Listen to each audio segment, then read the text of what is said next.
Hello everyone, स्वागत है आपका इकरा फिजिक्स में। लास्ट लेक्चर में हम डॉट प्रोडक्ट के बारे में डिस्कशन कर रहे थे कि हमने ये बात देखी थी कि डॉट प्रोडक्ट होता क्या है, क्या फॉर्मूला होता है, स्केलर क्वांटिटी होती है या वेक्टर क्वांटिटी होती है, और भी बहुत सारी प्रॉपर्टीज देखी थी हमने डॉट प्रोडक्ट की। चलिए उसी सिलसिले को आगे बढ़ाते हैं और आज का लेक्चर स्टार्ट करते हैं with application of dot product कि डॉट प्रोडक्ट हमारे कहां कहां पे काम आता है, क्या क्या यूजफुल थिंग्स हम फाइंड आउट कर सकते हैं with the help of dot product. तो आज का जो हमारा टॉपिक है वो है एप्लीकेशन ऑफ डॉट प्रोडक्ट कि डॉट प्रोडक्ट की क्या क्या एप्लीकेशन है। सबसे पहली जो एप्लीकेशन है वो है it is used to find out angle between two vectors. ये कैसे? फॉर एग्जाम्पल मेरे पास कोई एक वेक्टर दे रखा है ए वेक्टर और एक और वेक्टर दे रखा है बी वेक्टर, और मुझे निकालना है कि इन दोनों वेक्टर्स के बीच में एंगल क्या होगा। तो वो मैं कैसे निकालूंगा? मुझे पता है A vector dot B vector क्या होता है, A B cos theta, where theta is the angle between these two vectors. चलिए यहां से अगर मैं cos थीटा निकालूंगा तो वो क्या होगा, A dot B divided by A B. यहां पे ए क्या है, मैग्नीट्यूड ऑफ ए, और यहां पे बी का मतलब क्या है, मैग्नीट्यूड ऑफ बी वेक्टर।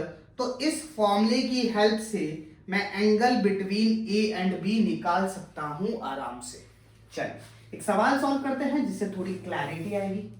चलिए मेरे पास कोई एक वेक्टर दे रखा है A vector, let's say 2i cap plus 3j cap plus k cap, और एक वेक्टर दे रखा है B vector which is i cap minus j cap plus k cap.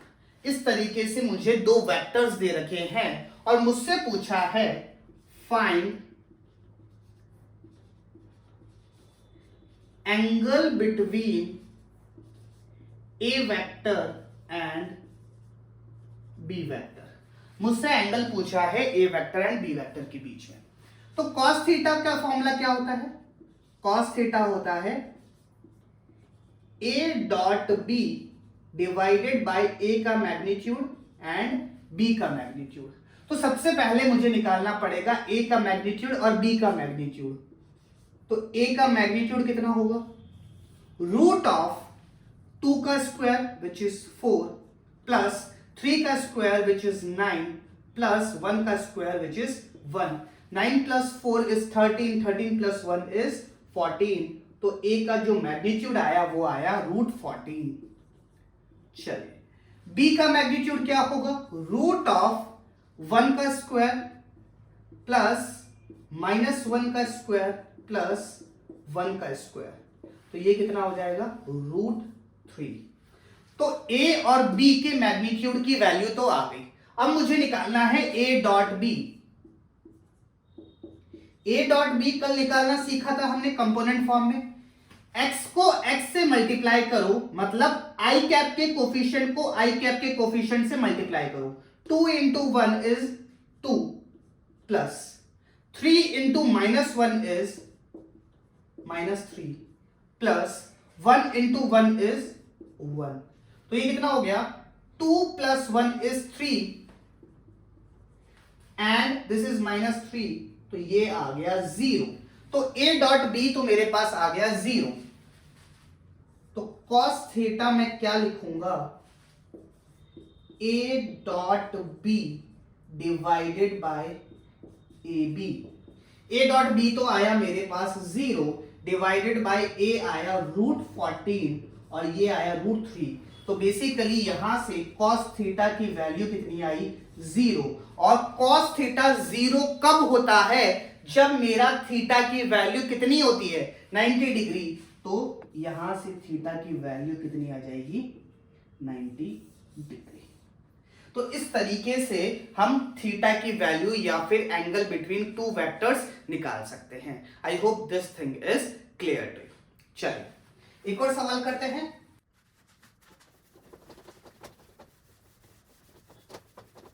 चलिए यहां पे तो 0 आ गया था, एक और सवाल करते हैं जहां पे 0 नहीं आएगा, बेसिकली कुछ और वैल्यूज आएगी, तब हम आंसर कैसे निकालेंगे उसकी भी क्लैरिटी आ जाएगी। चलिए नेक्स्ट सवाल है हमारे पास, मुझे दे रखा है A vector, let's say I cap plus J cap plus K cap, और बी वेक्टर आपको दे रखा है 2i cap plus 6j cap plus K cap. इस तरीके से आपको बी वेक्टर दे रखा है और मुझसे अगेन वही बात पूछी है कि what will be the angle between A and B.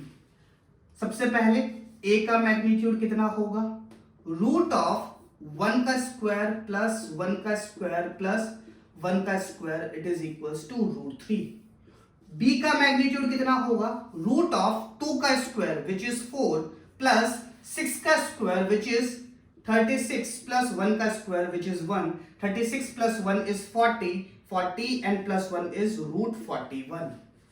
अगर मुझे ए डॉट बी निकालना है तो वो कितना होगा, 2 into 1 is 2 plus 6 into 1 is 6 plus 1 into 1 is 1, तो ये आ जाएगा 9।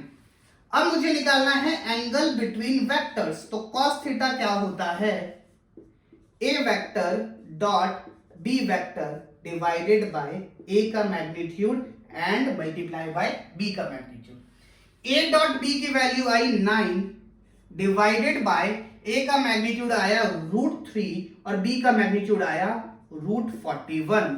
तो यहां से अगर कोई मुझसे पूछ ले कि थीटा क्या होगा, तो थीटा होगा cos इनवर्स 9 बाय √3 √41। अगर आपको कोई स्टैंडर्ड वैल्यू नहीं गिवन में है तो ये cos इस तरफ आएगा तो cos इनवर्स हो जाएगा। तो इस तरीके से आप थीटा की वैल्यू लिख सकते हो। ऑप्शन में आपको ये ही दिख जाएगा cos इनवर्स की टर्म में, तो आप इसको इस तरीके से भी लिख सकते हो। तो इस तरीके से हम with the help of dot product angle between two vectors निकाल सकते हैं। चलिए आगे बढ़ते हैं, नेक्स्ट एप्लीकेशन देखते हैं।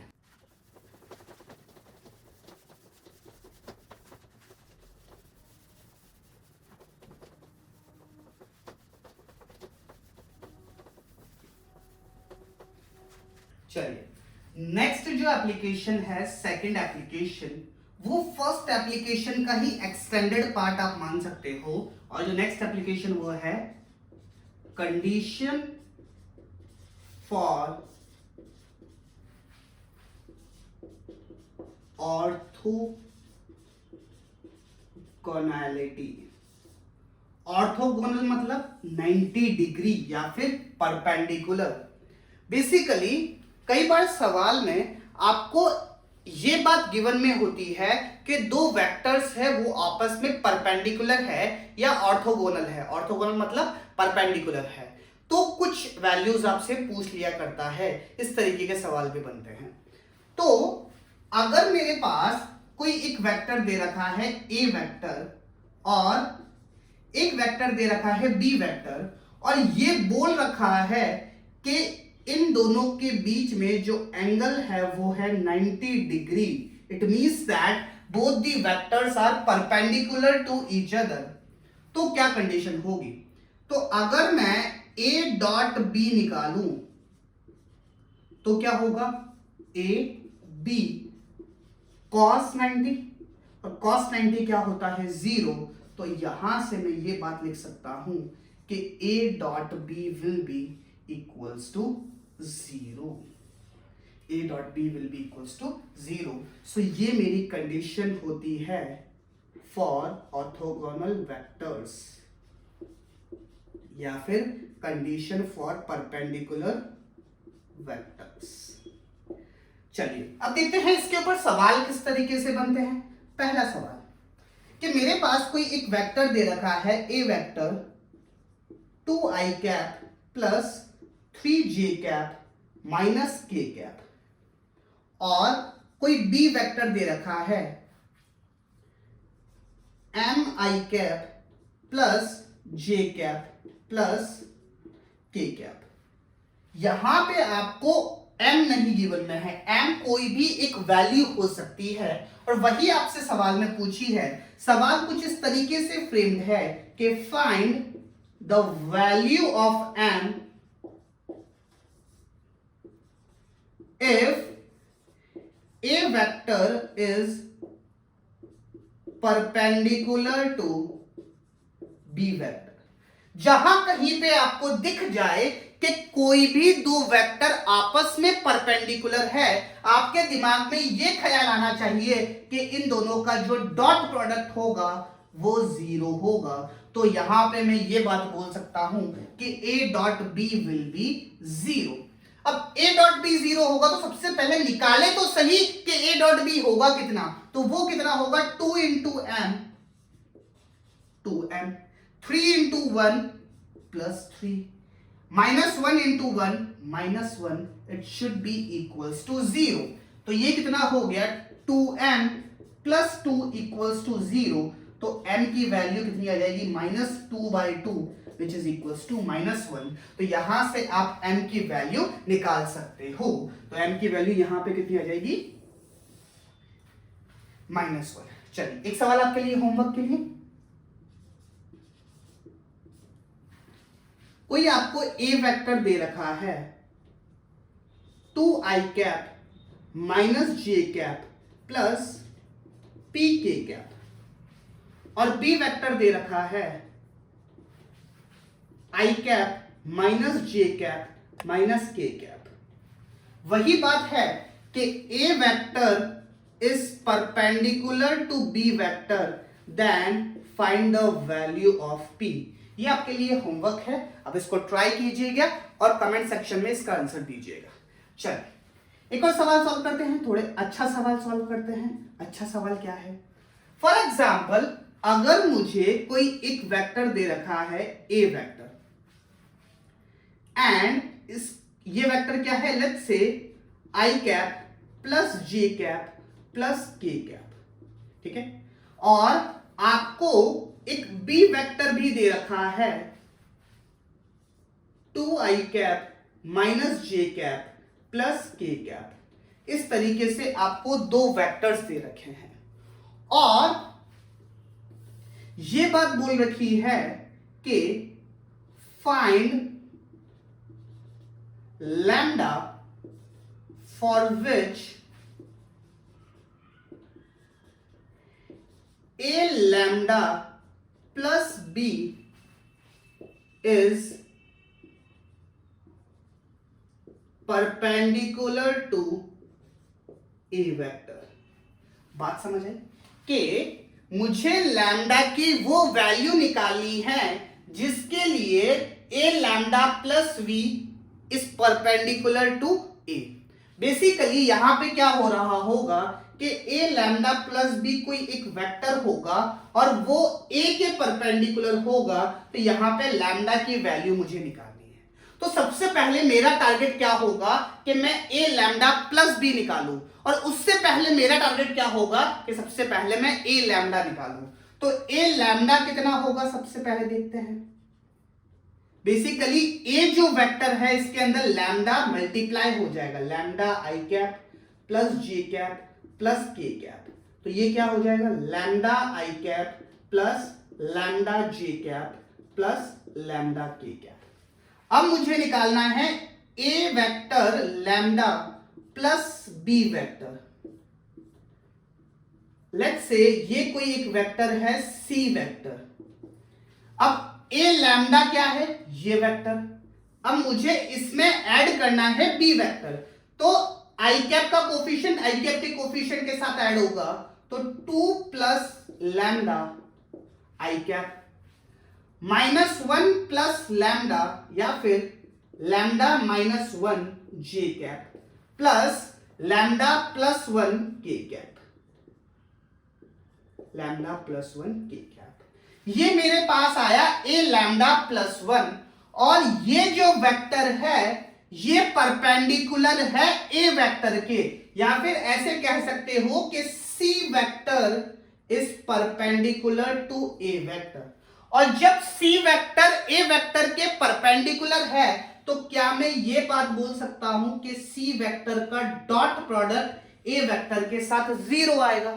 अब सी वेक्टर का डॉट प्रोडक्ट ए वेक्टर के साथ 0 आएगा तो डॉट प्रोडक्ट होगा कितना, 2 plus lambda into 1, 2 plus lambda into 1 plus lambda minus 1 into 1 plus lambda plus 1 into 1 equals to 0। चलिए सॉल्व करते हैं। 2 plus lambda minus 1 plus lambda plus 1। चलिए लैम्डा लैम्डा लैम्डा ये हुआ 3 lambda. 2 minus 1 is 1, it should be equals to 0. 2 minus 1 is 1, 1 plus 1 is 2, plus 2 equals to 0. तो यहां से जो लैम्डा की वैल्यू आएगी वो आएगी -2/3। तो लैम्डा की जो वैल्यू निकल के आई वो आई -2/3। अब वो सवाल को कैसे भी घुमा के दे सकता है, वो कुछ भी बोल दे कि a plus lambda b is perpendicular to b vector, a plus b lambda is perpendicular to a plus b vector. तो सवाल को जितना हाई लेवल वो चाहे वो घुमा के ले सकता है। आपको ईच एंड एवरी कॉन्सेप्ट आना चाहिए। I hope this thing is clear to you. तो ये हमारी थी सेकंड एप्लीकेशन डॉट प्रोडक्ट की। चलिए नेक्स्ट एप्लीकेशन देखते हैं।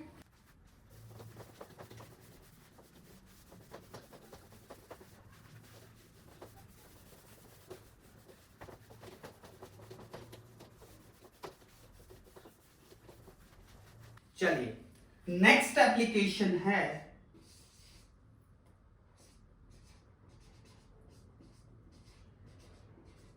Component of a vector along another vector।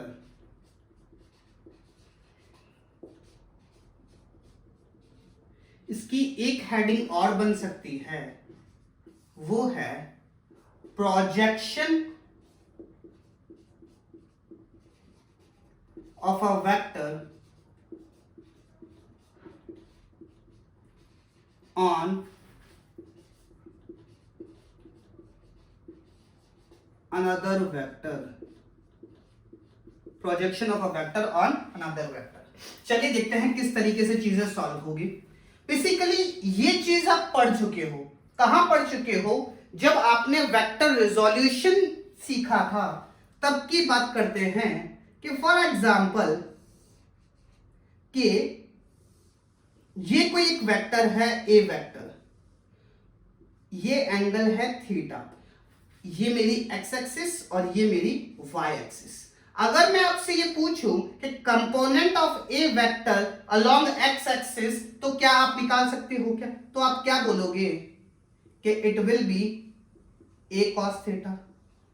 अगर मैं आपसे पूछूं कि component of A vector along Y axis, तो यहां पे आप क्या बोलोगे? A sine theta. यहीं पे अगर मैं एक्स एक्सिस की जगह या वाई एक्सिस की जगह कोई एक वेक्टर रख दूंगा तो वो हो जाएगा component of a vector along another vector. कैसे? फॉर एग्जांपल मेरे पास ये कोई वेक्टर है बी वेक्टर और ये कोई वेक्टर है ए वेक्टर और ये एंगल है मेरे पास थीटा, ये एंगल है थीटा। अगर कोई मुझसे पूछ ले कि component of A vector on along B vector क्या होगा, तो बेसिकली आप क्या करोगे? अलोंग द थीटा कंपोनेंट आप क्या लिखोगे? It is a cos theta. क्या यही होगा? अगर यहीं पे आपसे कोई ये पूछ लेता component of B vector along a vector, तो आप क्या करते, बेसिकली यहां से परपेंडिकुलर गिराते इसके ऊपर और आप क्या बोलते, it will B b cos theta. इसी तरीके से आप कंपोनेंट लिखते हैं। चलिए अभी इसकी बात करते हैं, ये थोड़ा समझना आसान है, तो इसकी बात करते हैं। Component of a along b, इसी चीज को आप बोल सकते हो projection of A vector on B vector. Basically अगर यहां पे कुछ भी आप रख दो, फॉर एग्जांपल कोई पेंसिल रख दो, तो उसका प्रोजेक्शन, उसकी परछाई इसके ऊपर गिरेगी या नहीं गिरेगी, और गिरेगी तो वो परछाई की लेंथ कितनी होगी, वही कहलाता है component of A along B या फिर projection of A on B. चलिए अब मुझे क्या निकालना है कि a cos थीटा मेरा प्रोजेक्शन होगा, इसकी वैल्यू कितनी आएगी, a cos थीटा, तो मुझे a cos थीटा की वैल्यू निकालनी है। तो बेसिकली मुझे पता है कि a vector dot b vector क्या होता है, it is a b cos theta.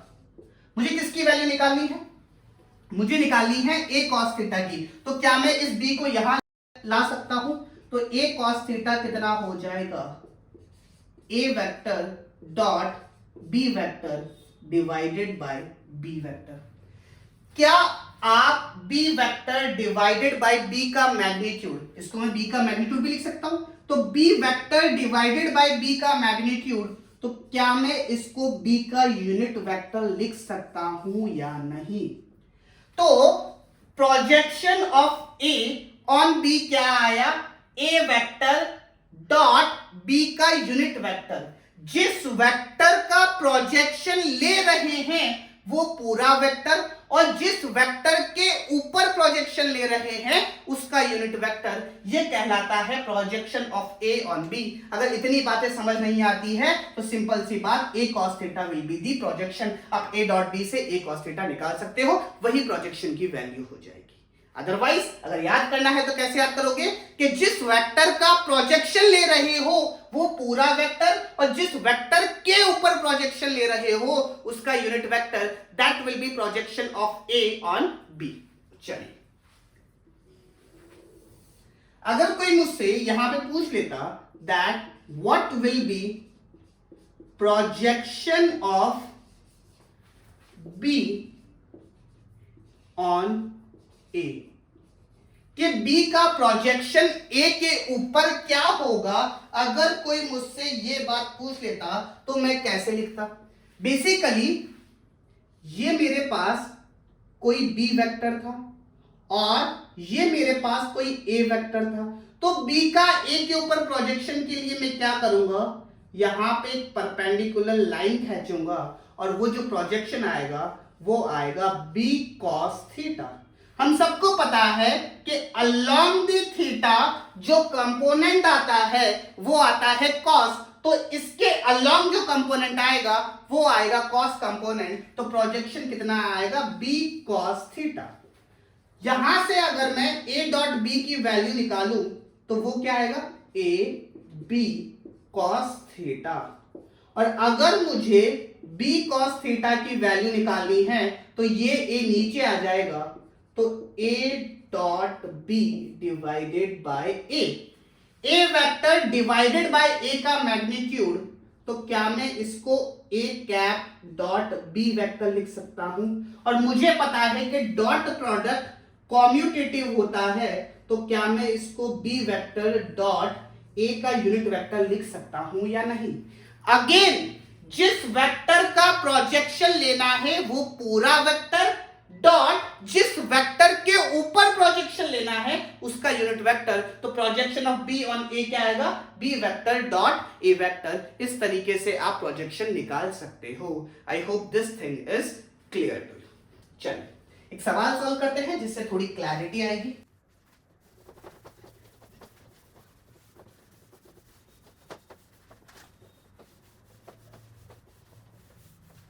चलिए सवाल क्या है,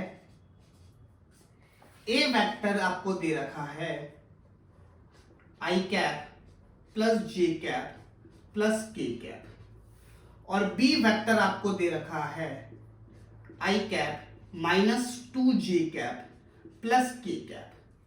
आपसे जो पहला सवाल पूछा गया है वो है projection of A vector on B vector क्या होगा। तो सिंपल सी बात, जिस वेक्टर का प्रोजेक्शन निकालना है वो पूरा वेक्टर डॉट जिस वेक्टर के ऊपर प्रोजेक्शन निकालना है उसका यूनिट वेक्टर। तो हमको ये चीज निकालनी है। तो उससे पहले सबसे पहले बी का यूनिट वेक्टर निकालना पड़ेगा।